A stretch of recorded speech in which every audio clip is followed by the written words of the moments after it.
Hey guys, CJ here. Sam asked me to give you guys a little tour of my rig, so here goes nothing.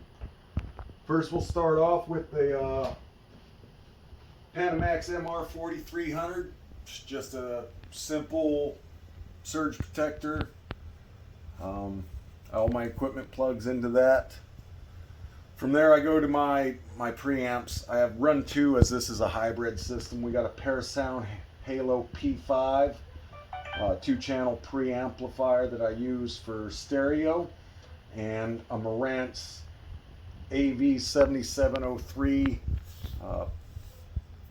processor for your surround sound. I'm actually using the home theater bypass feature on the Parasound, so my pre-outs for my front two channels on the Marantz goes into the Parasound, and the Parasound goes into a complete transparent mode when I'm using the AV end of the system. For digital source, I just simply run an Xbox One. HDMI goes into the Marantz, but optical goes into the Parasound, into the digital analog converter on it. I really only use that for watching movies, TV, or occasionally the Spotify when I don't feel like spinning records. For the surround sound side of things, I use this Rocketfish. I believe it's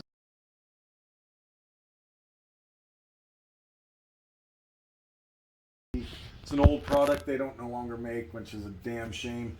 This is a transmitter. I have both my outputs for my surround channels and my zone 2 going to this. I have two receivers which can select either source, and one is my surround speakers, and then I have two more speakers that are in my kitchen that I use for zone 2.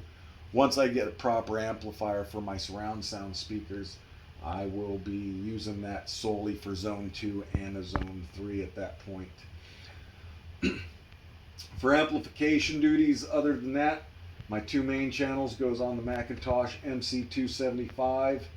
It has most of the preamp tubes are stock Mcintosh tubes, with the exception of V1, which is a Telefunken ECC83 smooth plate.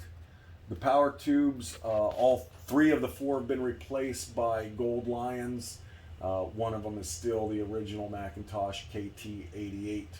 Over here behind it, you'll see that I have a Marantz monoblock amplifier.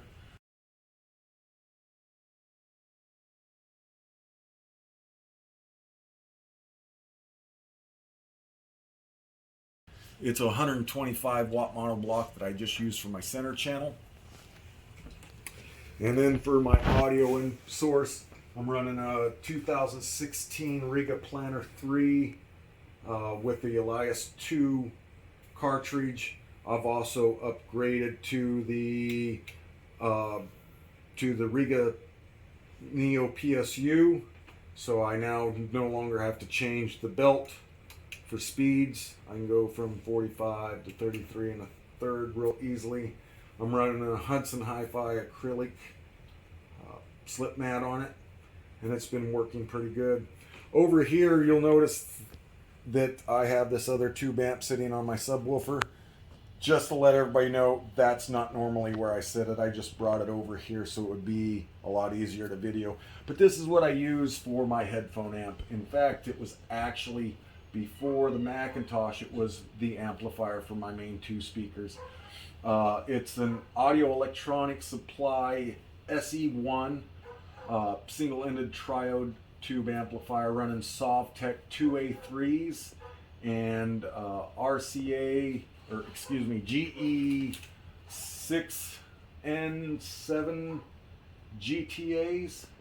No, 6SN7 GTAs. And those are actually NOS tubes from the 50s that I got off Tube Depot. Interesting thing, this was made in Cary, North Carolina, and was kind of a kit manufacturer that was ran by what is now Cary Amplifiers. In fact, replacement parts are still ordered through Cary Amplifiers. Underneath that, you'll see my subwoofer. It's your standard Klipsch reference 115sw. It had the original plate amplifier, which is known for its faults, and I did have a failure of that. When I replaced the plate amplifier, I went ahead and installed a SPL 150 plate amp that supposedly has some added engineering that doesn't fail quite as often. That's yet to be seen. So far, I have had good luck. My interconnects that I run is on my Mcintosh are Kimber Kable XLR Carbon series, and then over here on my SE1 I'm using Kimber Select RCAs. My main speakers are B-stock Klipsch R-28fs. If you notice, the reason why they're upside down, I don't have the space to set them down on the floor and have good speaker positioning, so that kind of dictates they go up on the mantle. And with them being upside down, it brings the tweeter much closer to ear level in my seated listening position.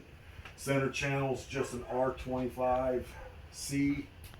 And then you see my vinyl rack as well as my stereo rack were do-it-yourself, made by me.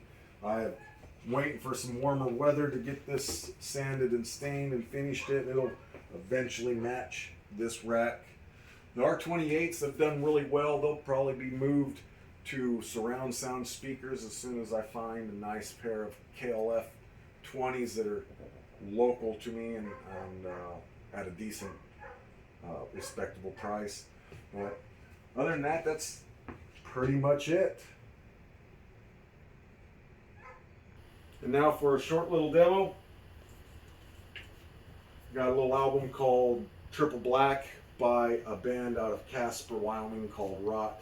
The reason for me to select this particular album is this is destined to be a YouTube video. Everybody knows that they are quite the copyright police.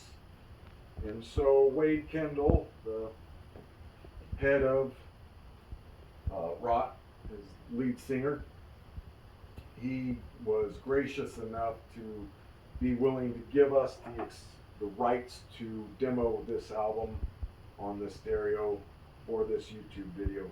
And I deeply appreciate that. Thanks so much, Wade. And now I can show you the greatness. This P3 is just absolutely dead quiet. You don't have the snap, crackle, and pop, or the. I really like the way the tone arm lowers, and you don't get all that background noise a lot of people associate with vinyl.